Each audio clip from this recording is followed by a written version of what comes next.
Looks like our numbers have stabilized, so I'll start with our preamble. Welcome everybody for our talk today, which is the development of GEMMS, the gateway to early modern manuscript sermons, a relational bibliographic database, or is it? I like the question mark at the end of the title. My name's Laura Estel. I am an associate professor of English here at St. Francis Xavier University, which is in Mi'kma'ki, the ancestral and unceded territory of the Mi'kmaq people. This event is sponsored by the St. FX Digital Humanities Center. And before I introduce our panelists, I wanted to draw everyone's attention to an upcoming talk, which will be the DHSI East keynote. DHSI East will be taking place from 2 May to 5 May, and it will be a course on text encoding. And I'm going to put a link in our chat here. DHSI East keynote will be given by Dr. Ken Penner from St. FX. Oh, wait, I can't put the link in the chat. That's the problem. If you go to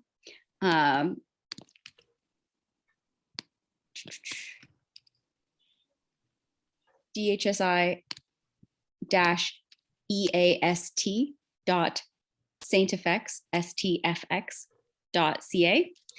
You can see the information for Dr. Penner's keynote, which will be a talk on a toolkit for humanities research and editing ancient documents.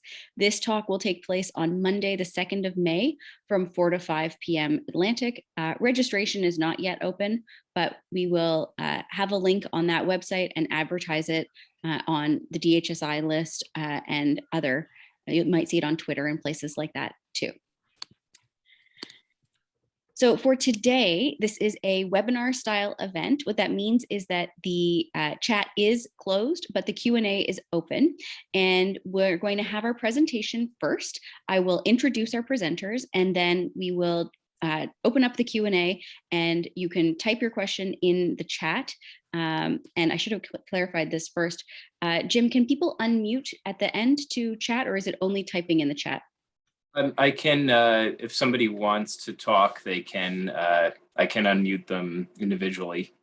Okay. So, yeah. So you can type your question in the chat and I will read it at the end, or if you would like to flag in the chat that you'd like to be unmuted, we can unmute you and you can ask your question orally. Our talk today is about GEMMS, the gateway to early modern manuscript sermons, and our two speakers are Brent Nelson and Jennifer Farouk. Jennifer Farouk is a research associate at the University of Regina and the project manager for GEMMS. She's the author of the book Preaching in 18th Century London, which came out from Boydell in 2013.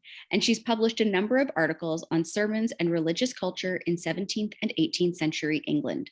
She is currently researching Queen Anne's patronage of the clergy in early 18th century Britain. Brent Nelson is a professor of English at the University of Saskatchewan and a principal investigator for GEMMS. Most of his research is at the intersection of the digital humanities and early modern literature and culture. He is director of the John Donne Society's Digital Prose Project and principal investigator on a project on early modern cabinets of curiosity. With that, I will turn it over to our presenters for their talk today, The Development of GEMMS, Gateway to Early Modern Manuscript Sermons, a Relational Bibliographic Database. Or is it? Thank you, Laura. I'll just get my PowerPoint up here.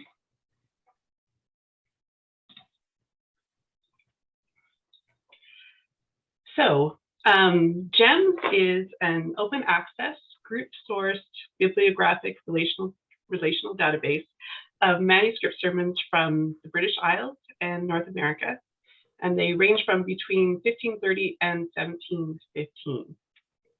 The project started in, sorry, I went too far. Okay, the project started in 2014 and is based at the Universities of Regina and Saskatchewan, and has been funded by 2 grants from the Social Sciences and Humanities Research Council of Canada. The database launched online in 2018 and is currently hosted by the Digital Research Center at the University of Saskatchewan. Today, I'm going to provide a short introduction to GEMMS and briefly discuss some of the human logistics of the project, and then I'm going to pass things over to Brent, who will consider the technical development of GEMMS and the transfer of GEMMS from a bespoke relational database to Drupal. GEMMS is intended to make sermon manuscripts more accessible to sermon scholars, non-specialists in a variety of disciplines, and those outside the academic community, people like genealogists and amateur and local church historians. To do this, we've gathered bibliographic metadata from sermon manuscripts to create records for individual sermons, manuscripts, Bible books, and related people and places. Previously, scholars had to rely on often sketchy descriptions of manuscripts in catalogs of repositories, and often these would just describe the manuscripts as being filled with sermons. In fact, many sermon manuscripts are not included in online catalogs, and some have not been cataloged at all. Thus, it was difficult for scholars to identify sermons that might be relevant to their research, unless they'd already been discovered and studied by others. When I first started researching manuscript sermons more than a decade ago, I remember going on a 3-week research trip to England, just praying that I could find manuscripts that I needed, because all I had was a short list of manuscripts that looked promising. They were from the right dates, probably the right locations, from various online catalogs from places like the British Library and the Bodleian. Fortunately, when I arrived at each institution, I discovered that there were many more potentially useful manuscripts in printed catalogs. But even then, I wasn't sure how many relevant sermons I'd find until the manuscripts actually arrived at my desk.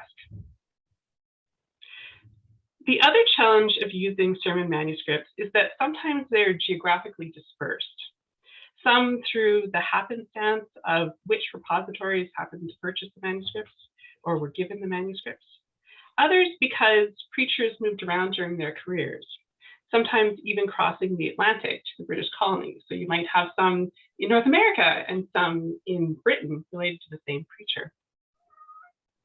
One preacher, Philip Henry, has surviving sermons in at least 6 different libraries in the British Isles. So this can be a challenge.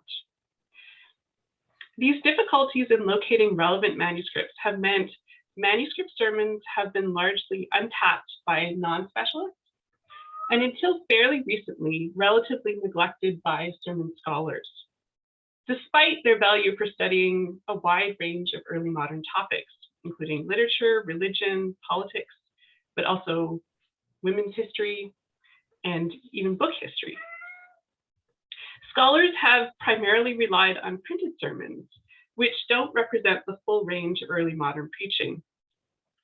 The vast majority of sermons were not published, and many printed sermons were exceptional. They were preached on significant occasions, or before important audiences, or by well-known preachers. So manuscript sermons provide a glimpse of more routine preaching, as well as sermons that were thought to be too controversial or inflammatory to be printed. So GEMMS now makes it possible to identify relevant manuscripts across a range of repositories quickly and easily, which was virtually impossible before. And we all know, all the sermon scholars know this. Because we'd like GEMMS to be as comprehensive as possible, we focused on collecting bibliographic data and basic data related to the occasions of preaching, rather than producing transcriptions of sermons. This has allowed us to gather data for a much greater number of sermons than if we tried to, say, transcribe them. GEMMS includes almost 24,000 sermons from over 1,400 manuscripts from more than 70 different repositories to date. Existing projects for transcribing sermons often contain less than 100 sermons and sometimes only a handful. And GEMMS currently rivals the number of sermons contained in some subscription-based collections of printed sermons. So focusing on collecting bibliographic data gives users a greater chance of identifying sermons that might be useful in their research, and has the added advantage of making relations with libraries and archives easier. Sometimes they are wary of external researchers who want to publish transcriptions or to digitize materials. So this has helped get over that hurdle. Now, the manuscripts in GEMMS include a diverse range of material created by preachers, auditors, scribes, and readers. They range from complete sermons to sermon notes to simple outlines of the main points of sermons. What you're seeing here are some examples of complete sermons. We have on the left a complete sermon written out by a preacher. So this would span over several folios or pages, sometimes more. And then on the right, we have a presentation copy, one that was written out, as you can see, really beautifully, that might have been given to a patron or a person in authority. Those ones are the nicest to read. We also have, just to give you a sense, these are some example of notes. The first one is preacher's notes, which might have been taken into the pulpit with them, depending on the period we're looking at. And then the other one is some auditor's notes. This comes from a manuscript that includes several dozen manuscript notes on sermons. There we go. And they were preached by multiple preachers. So it's someone who was taking notes, in this case in London, for a bunch of different sermons that they heard. Any record that notes at least the main points of the sermon will be included in our category of sermons. And most of the manuscripts in the database will contain what we call sermons. We also have a separate category of what we call sermon reports. These are other manuscripts with sermon-related material that only very briefly mention the contents of sermons, or don't mention the contents at all, and just the fact that sermons occurred. These could be things like sermon diaries, registers of preachers, or things like letters that might mention sermons in passing. There are relatively few of these reports currently in GEMMS, but they can be important sources for exploring the context of early modern preaching. So we wanted to include them. Here's an example of a preacher's sermon diary, where he was recording when and where he gave sermons on particular texts. And there's also the catalog of parliamentary fast and Thanksgiving sermons, so a list of different sermons that were given there.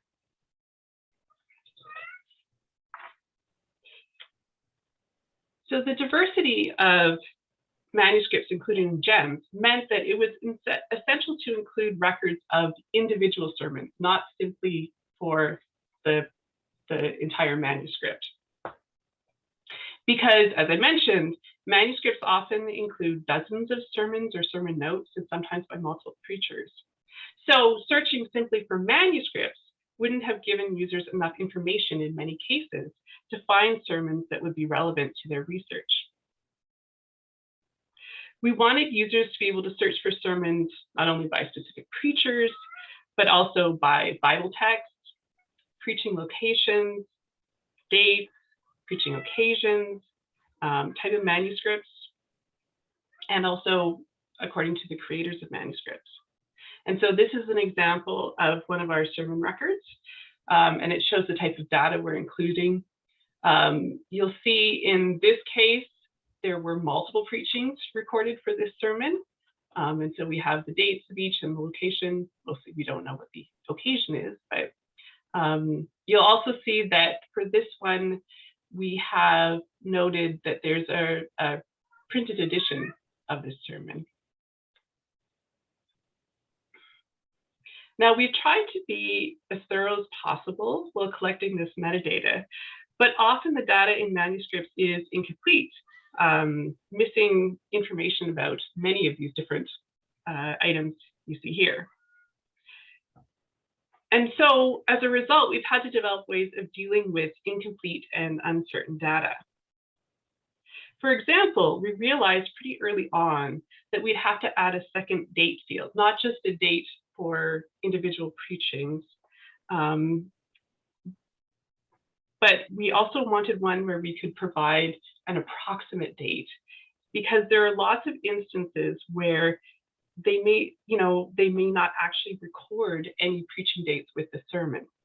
And so then we have to rely on external evidence to date the sermons and the manuscript. So we might look at the career dates of a preacher, or we look at the other materials in the manuscript and try to come up with a date, because otherwise it will limit considerably the number of sermons that come up if anybody is actually searching by date. Another similar sort of problem was related to recording the locations associated with sermons. Because originally, if there wasn't a specific place, like in the last slide where it was giving specific towns where they were preached, we would just put place not identified. But then when we started thinking about how people would actually be searching the database, they might be interested in sermons from the British colonies or from Wales or something. If we had a whole bunch of place not identified, then there would be a lot of sermons that we were pretty sure were preached at least in a particular country that wouldn't come up in those kinds of searches. And so we decided that we needed to at least try to identify the country that they were preached, based on what we know about the preacher or the manuscript, so that these sermons were more likely to come up in those types of searches. And in this record, you can see we had to use both an approximate date and an approximate location, because there was not any sort of internal evidence for these things. Along with records of sermons and sermon reports, we have records of manuscripts, people, places, Bible books, and repositories. In addition to the sermons and manuscripts, GEMMS includes records for over 3,200 people and over 3,100 places. Here's an example of a person record. This is of William Sancroft. And as you can see, it includes links to related manuscripts. He owned and created a lot of manuscripts, and also to the sermons. There's actually more, but I had to cut it off to fit it on the screen. He was both a preacher and a note taker of other people's sermons. And if you look at the linked sermons, you can see that there's different roles given for him there. It also includes a short biography and references to some biographical sources. And we're working on doing that for as many people we can in the database. Currently, users can either browse these types of records, do full text searches, or more advanced searches using the menu that we see here. And you can see that these can be searched in a variety of ways, including by people in various roles.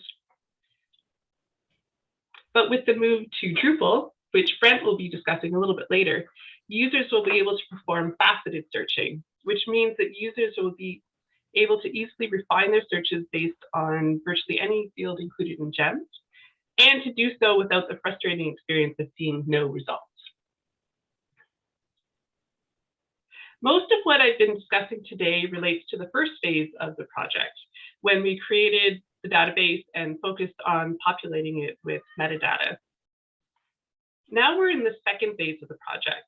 And while we're continuing to add new data all the time, we're also focusing on increasing the visibility and awareness of GEMMS and moving to a more sustainable platform, Drupal.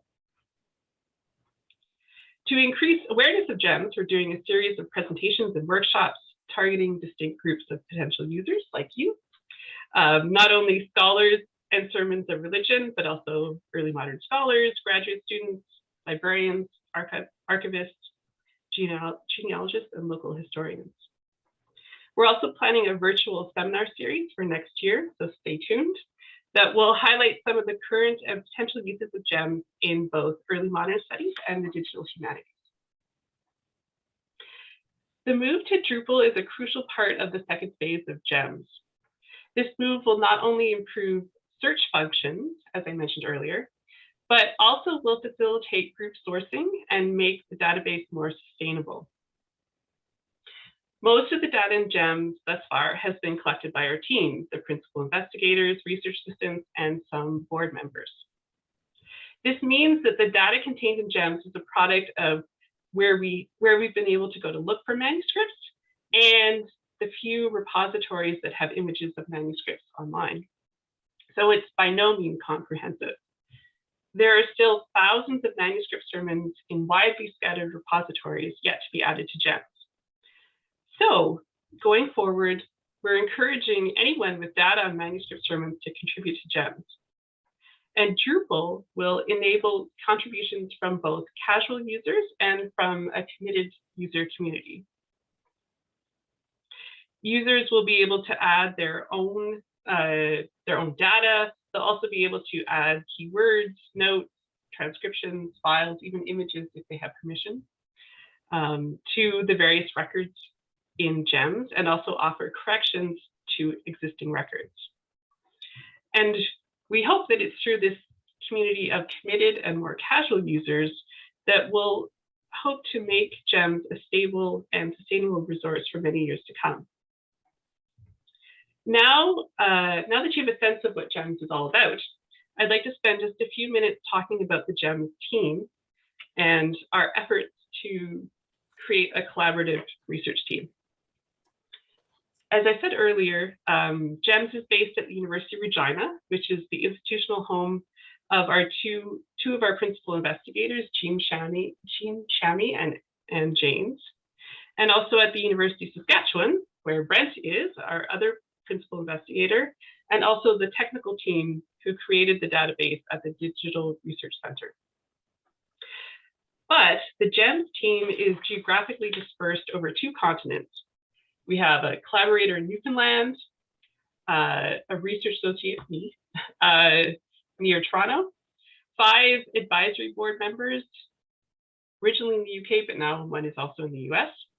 And we have graduate research assistants at the University of Saskatchewan, the University of Toronto, and at different institutions in England. We also recently hired an undergraduate research assistant at the University of Regina. Now, this geographical dispersal of the team is beneficial for the project because almost all sermon manuscripts are housed in the UK, Ireland, and the United States. So it's cost effective and efficient to employ RAs who are close to the relevant archives, instead of simply relying on research trips by the principal investigators to collect data. We also have been really fortunate that 2 of our RAs from the UK have been awarded research fellowships in the US for several months, allowing them to add metadata to GEMS from several American repositories while they were conducting their own research there. But we also hope to hire a research assistant in the US in the near future. The far-flung nature of our team also has its challenges. As project manager, I'm responsible for training and supervising the RAs. While I was able to train a few of our RAs in Toronto face-to-face, I've had to train most of our RAs online, and we've only had limited opportunities for in-person contact with them. Their work for GEMS is more challenging than the work of RAs for some other digital projects, things that require sort of straightforward data entry or maybe correcting OCR. Because in addition to learning our conventions for entering the metadata, they've also had to learn how to collect relevant data from manuscripts or from notes taken from principal investigators and contributors. So data collection requires them to learn how to identify people and places, and sometimes these might be just based on a last name, or they might be abbreviated, so it can be a challenge. They also are required to use their judgment to classify sermons according to our taxonomy. And sometimes they're required to decipher difficult hands, as you probably saw in some of the images earlier. And there's some that are worse than the ones I've shown you. Whether they're working with the actual physical manuscripts or from photos taken by others.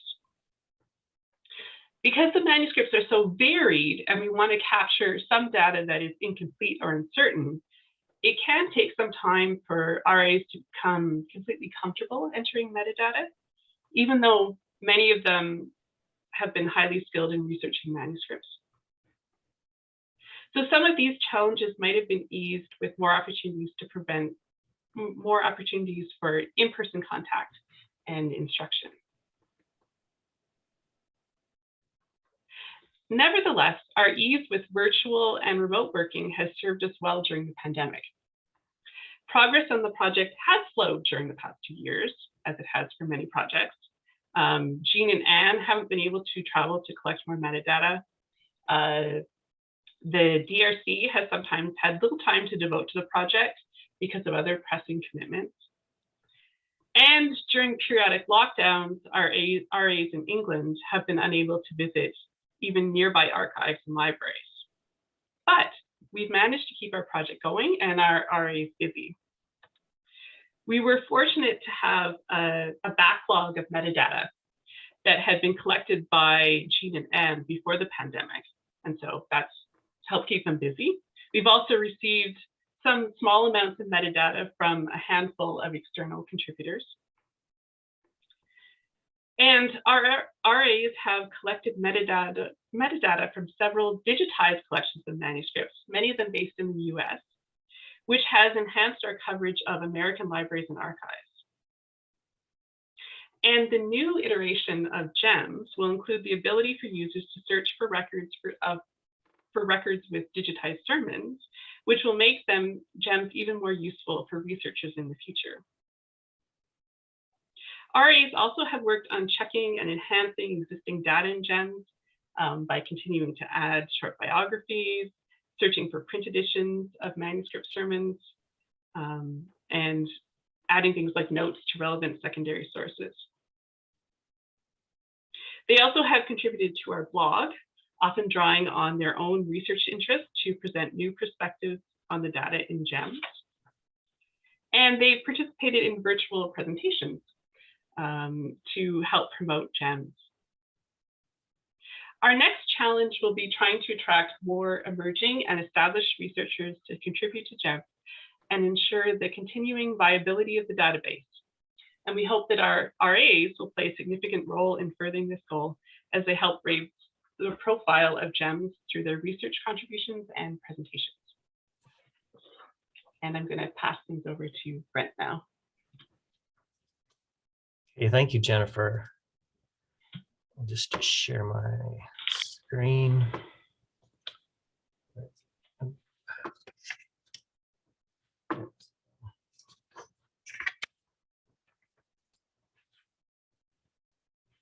Is that sharing?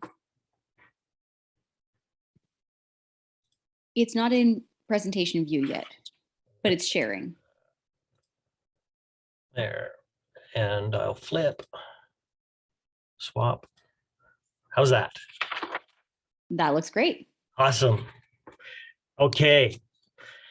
Well, for me, growing up as a lad in Northeast Saskatchewan in Treaty 6 territory and the traditional homeland of the Métis, where I am currently situated, I was delighted to be able to take a course in automotive mechanics in high school. I loved cars, old cars, restored cars, hot rods especially. I appreciated the object itself, but I was also very interested in what went on inside. I wanted to be able to get under the hood and do things there.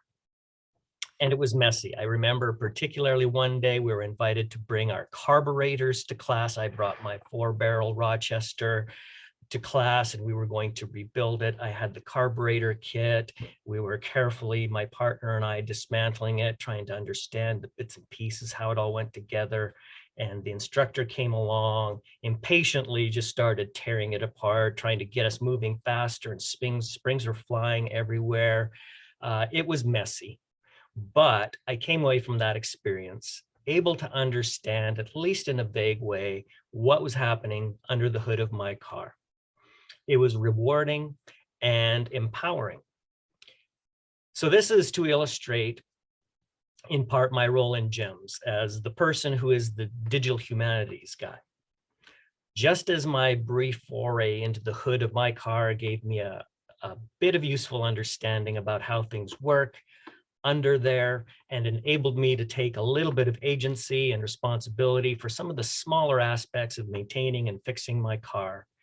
Similarly, my little bit of experience in messing around with some of the basic technologies commonly used in our field put me in a position in GEMMS to translate and coordinate between the domain experts on the project, the sermons people, which I am also part of in some respects, and the developers who have been so instrumental in building, in the first instance, GEMMS from the ground up, and now in phase 2. So my point is that hands-on knowledge helped me to conceptualize what was going on and to be able to communicate and to translate back and forth. And this in-between space is what I want to explore a little bit with you today in the context of our development of GEMMS 2.0. First, a little bit of background history related to what Jennifer was presenting. Phase 1 was a complex relational database of 35 tables built in Postgres SQL, served out using PHP. It was built by John Bath, then director of the Digital Humanities Digital Research Center at the University of Saskatchewan, which we call the DRC. And it was built using bomb-proof and ubiquitous technology, very robust. But the data and the data structure were anything but simple, designed as they were to meet the needs of demanding scholars working in the messy materials of digital humanities.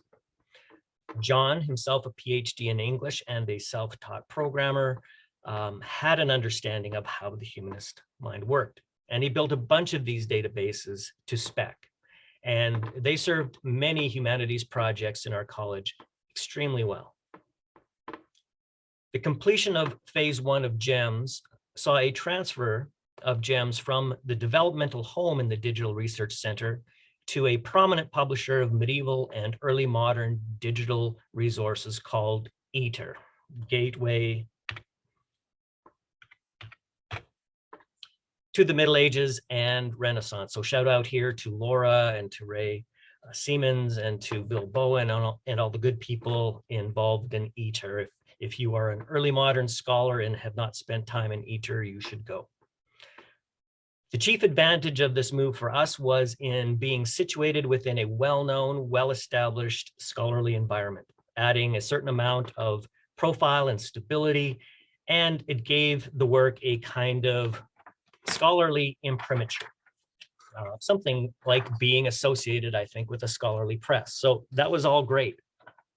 That worked very well as long as the project remained essentially as it was. Updating it was a bit complicated.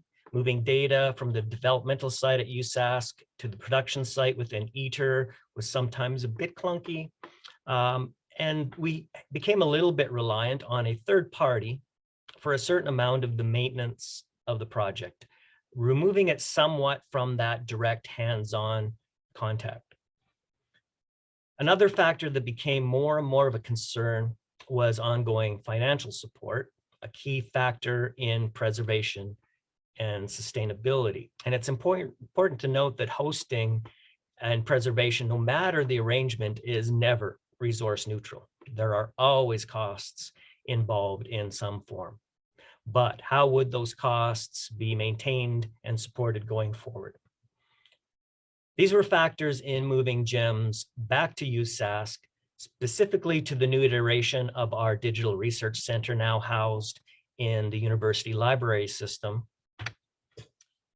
where we would again have much more direct access to the database and where it could be embedded in the resource development and management work of the new iteration of the DRC. And now it's a joint project between the College of Arts and Science and the library. Another factor in our move of GEMS back to USask was one of the major premises of and justifications for an application for funding for phase 2 of the project, which was funded by SSHRC. So a shout out to SSHRC. This new phase involved continuing expansion of our content, drawing on the power, as Jennifer has explained, of group sourcing. Group sourcing being drawing upon an identifiable group of domain experts, motivated and apt and interested in contributing to the kind of material that we're working with.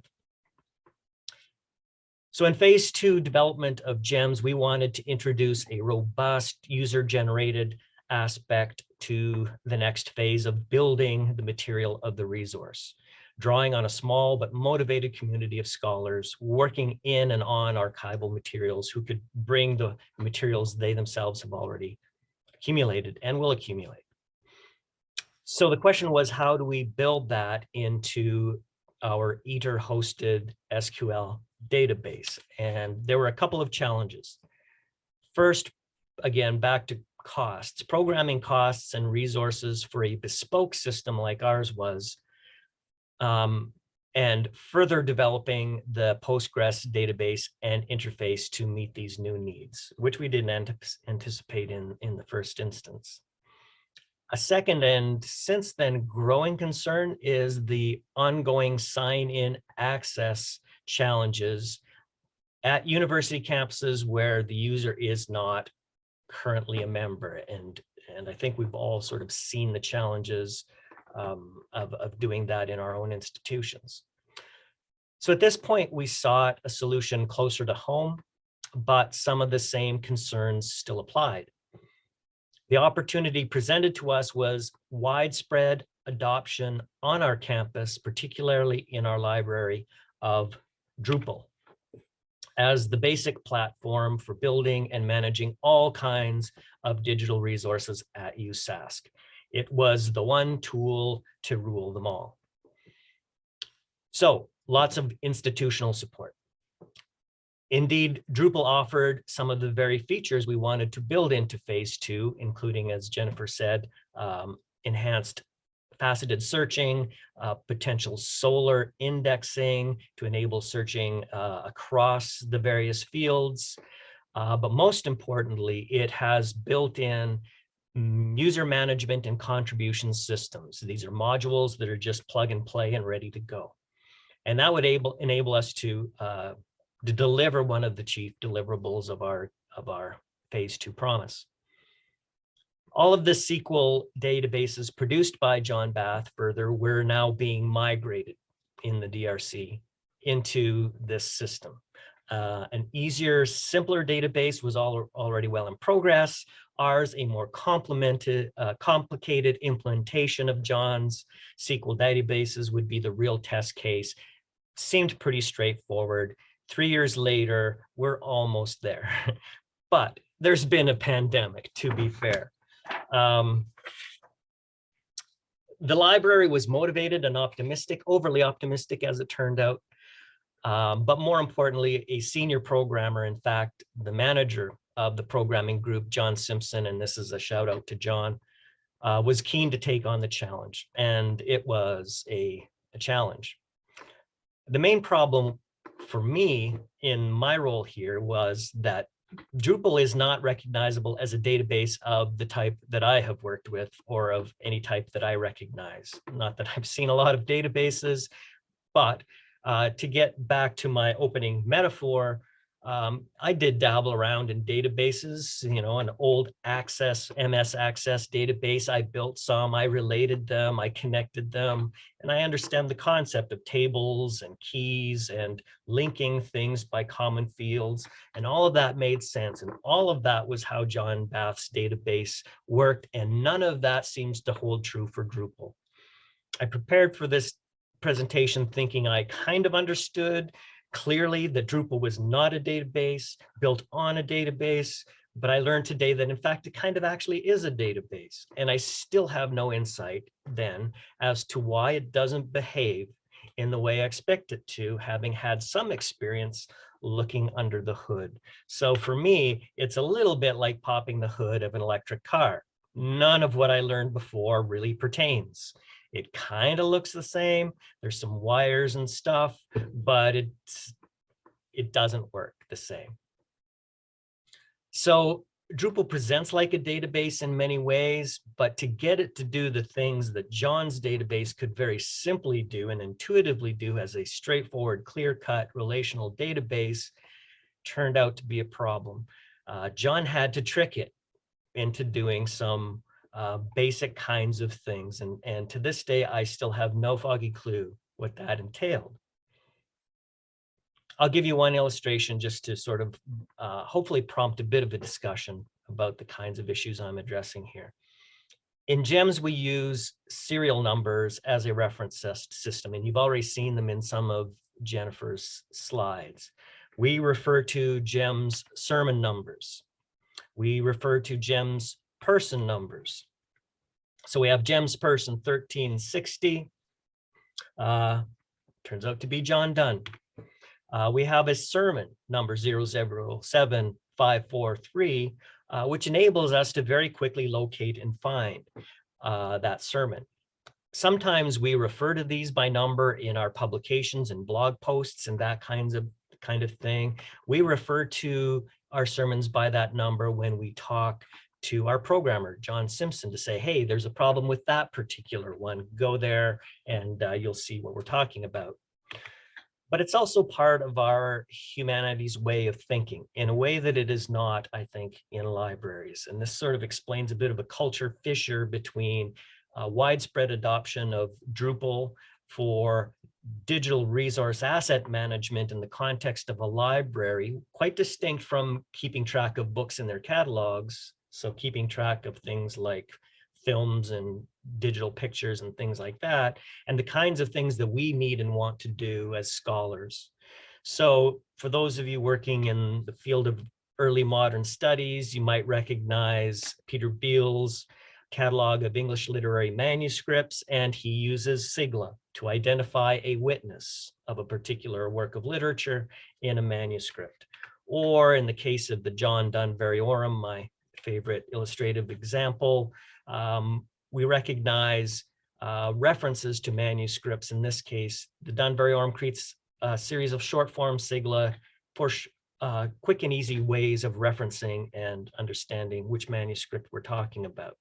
Should have been a pretty simple, natural thing for the new iteration of GEMMS in Drupal to maintain our serial numbers, our identification numbers. Counterintuitively, though, for anyone who's ever peeked under the hood of a database or even an Excel spreadsheet, turns out that's not easy to do in Drupal. Drupal does not make it easy to generate new serial numbers of any type, certainly not of the type that we are using in GEMMS.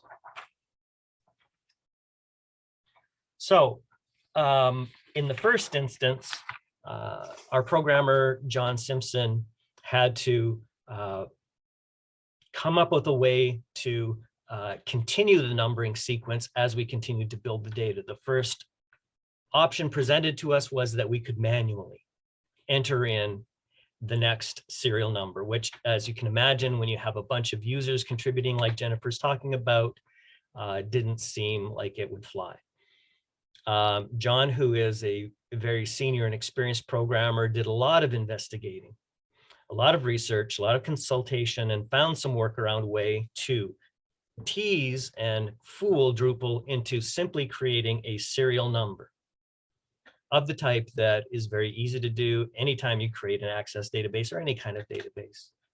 But you could not get it to start with the number that we end with in the first development of GEMMS and continue it forward. So we're in a situation where we need to start a new series, and it will be GEMMS 2.0, starting with number 1. for each of the new sermons that we create. So this is where that question mark in the subtitle comes from. Relational database, or is it?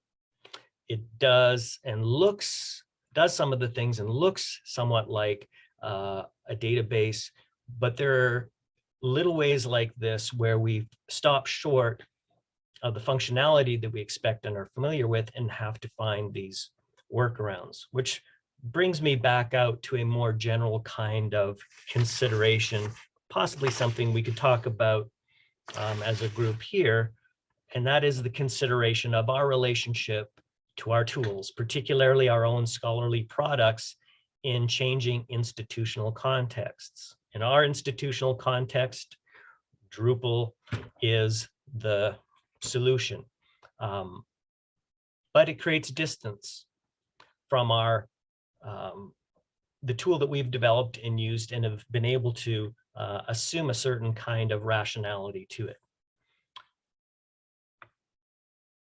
Related question is, how dirty should our hands get? Not everybody likes to get dirty. Not everybody has that inclination to want to pop the hood and to get a little bit greasy. Maybe we don't need to get that hands-on, but how close do we need to be to our tools? What I'm trying to posit, I guess, is that there's value to be gained from messing around a little bit and at least having some basic knowledge of how it works under the hood. And the flip side of it for me in this moment is that it's a little bit unsettling when there is not any longer that correspondence. And what are the trade-offs between ubiquitous, accessible technologies? And here I'm thinking of basic SQL type databases, PHP, and those types of things to serve them out, and those that have institutional support. As increasingly institutions are starting to lock down the kinds of computer opportunities, tools, even access that are available to scholars. So if anybody wants to pick up on any of these questions, I'd be happy to hear people's thoughts and to engage in those. But you might also, and I hope you do, have some questions for Jennifer about the tool itself and how it works and what we're aiming to do in the next phase of development in GEMMS. So thank you. Thank you, Brent and Jennifer. I will applaud for folks who can't be on camera. So participants, you're welcome now to put your questions into the Q&A section, or you can also raise your hand and we can unmute you. Questions or comments, we would love to hear. And while folks are looking for their unmute button or typing in their question, I'm going to take my chair's prerogative to ask another question myself.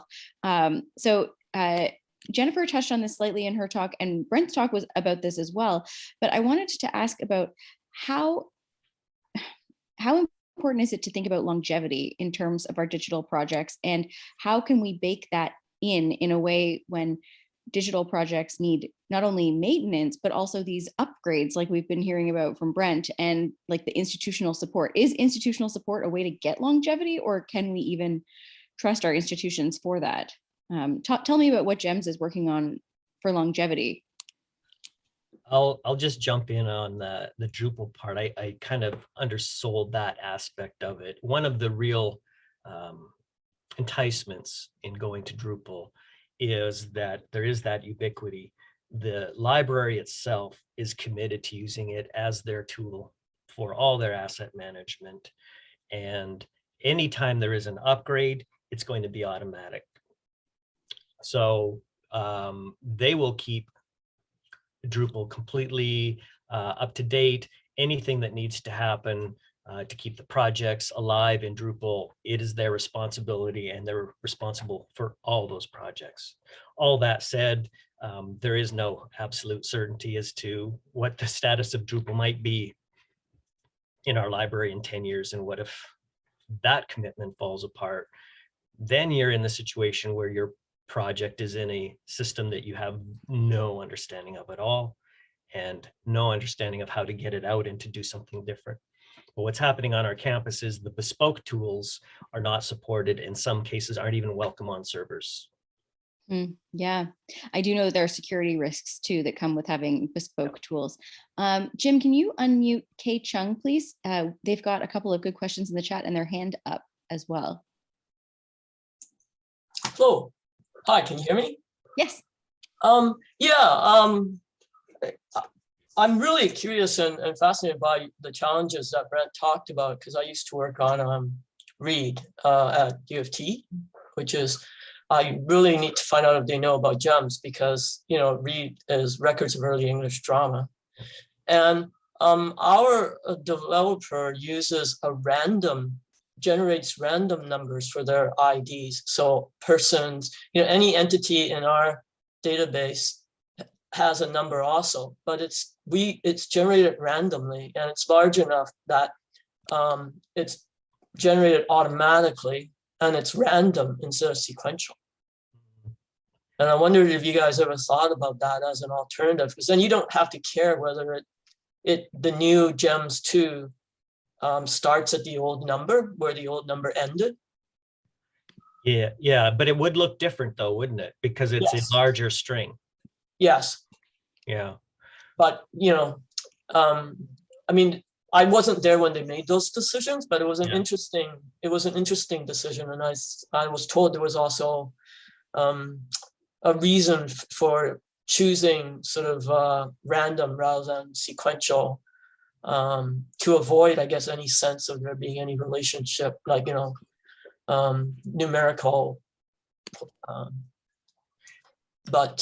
Yeah, I think part of the point is we do want there to be a relationship. Okay. And also, this is, I guess, sort of a related question. This sounds like the needs of the technology. Machines don't care what the number looks like or how big it is. Yeah. But for a human eye, we kind of do. Yes. Yeah. Yeah, but whether you Jennifer, could put the things that you do care about is not the unique ID, though.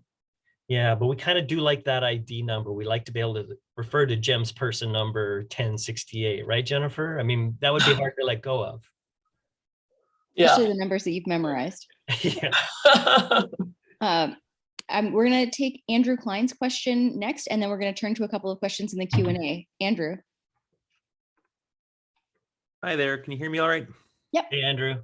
Hey, thanks so much for sharing this stuff with us. I'm pleased to hear about the progress with the project. I kind of lost track. I'm a medievalist, so I haven't been keeping up with it too much over the years, but it sounds like a lot of big strides have been made, and now this new shift here to Drupal sounds kind of momentous in a way. I have a question for Brent and then a question for Jennifer. So Brent first, I guess, just building off of your last point before the question, would you say that it might be a good idea to begin a project nowadays by starting with institutional support, like going to talk to somebody? If you have a digital research center or anybody that can support you, start there instead of going the bespoke route? Because I'm thinking about, over the years, I've started a couple things on my own, and I choose whatever I'm going to do, and then I end up hitting a wall at some point, and whether it's a website I've designed or used certain technology, and it just is useless to everybody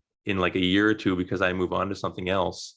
And it feels like now, I think when you started, John Bath doing the bespoke thing, you know, that was kind of new stuff, you know. But now it seems like doing the bespoke thing brings so many dangers with it. Would you think it would be better to just start by consulting the DH people that you have most local to you? Yeah, the danger of what John did for us was he would do whatever we needed to do. And, yeah, right. you know, we could ask for the moon and he would keep working and working to make it happen. Yeah. And in some ways, being forced to adopt the institutional tool forces you into some kind of restraint. And restraint's not a bad thing when building a tool. It's a real danger to be overly ambitious. But it probably is a good idea to begin with the tool that will be supported. It's probably going to be simpler than you would like it to be, and it's not going to do everything you want it to do, but the way into it and the support will make it so much easier. The other option is to make sure you use community supported stuff. So like a bunch of us on this call will understand the value of XML and using the TEI guidelines and the big community of support for anybody doing anything in XML, and the ability to work in that area is so community supported that it counterbalances maybe lack of institutional support. I see. Yeah. So still more to think about, I suppose, in choosing where you want to start. Yeah. Jennifer, there's so many features on offer already with GEMMS, but given that you guys are changing things, I was wondering if there's any plans to start building into the platform kind of data manipulation and visualization tools. I'm thinking of, I usually work with text, not necessarily the kinds of entries that you guys would work with, but the visualizations you might see with social network analysis, that kind of thing.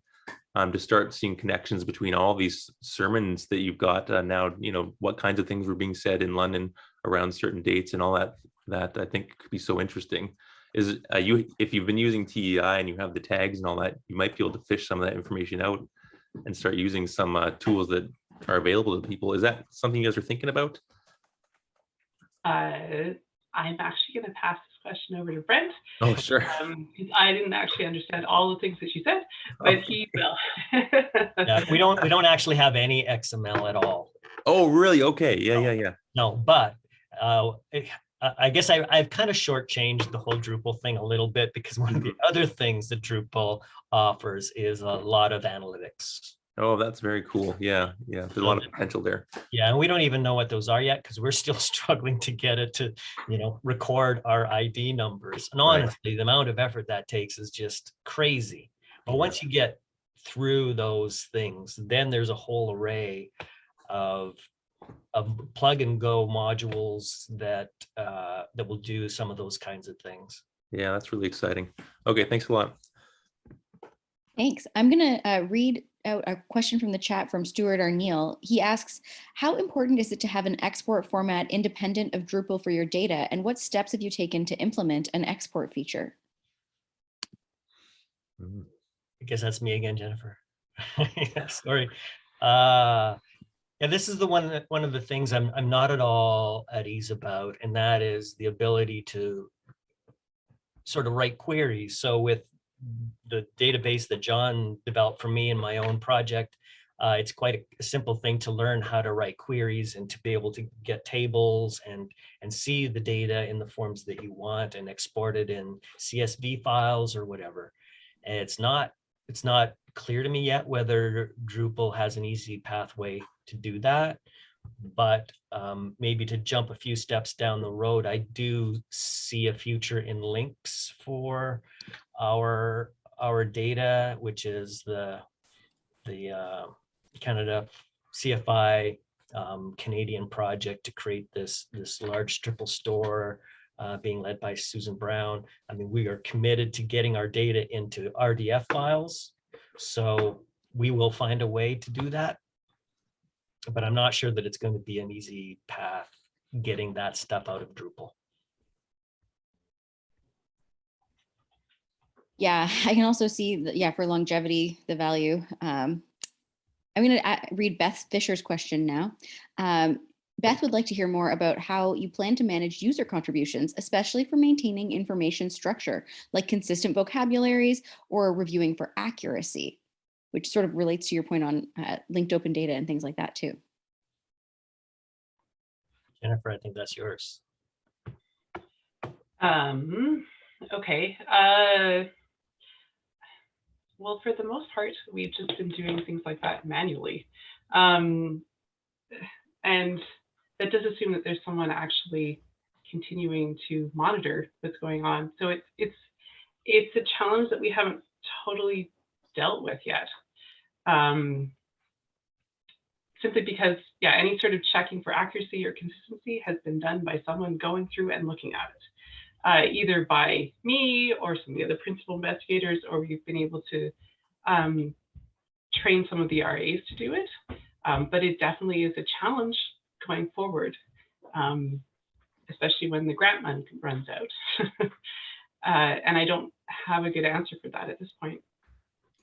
We have some management tools built in so that Jennifer can have to sign off on some data. There's that the checking process is facilitated with the tool, but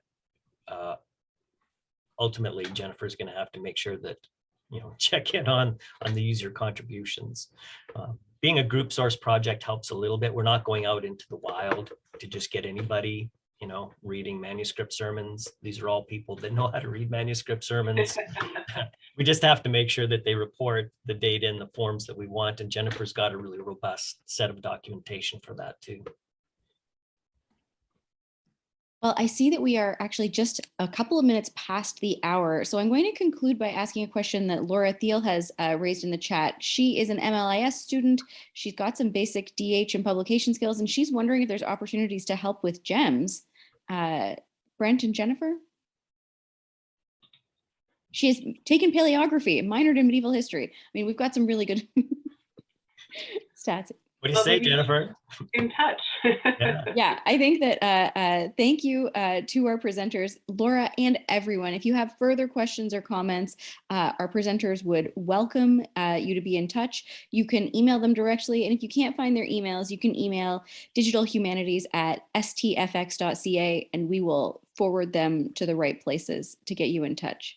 Let's take a moment to give a round of applause to our presenters.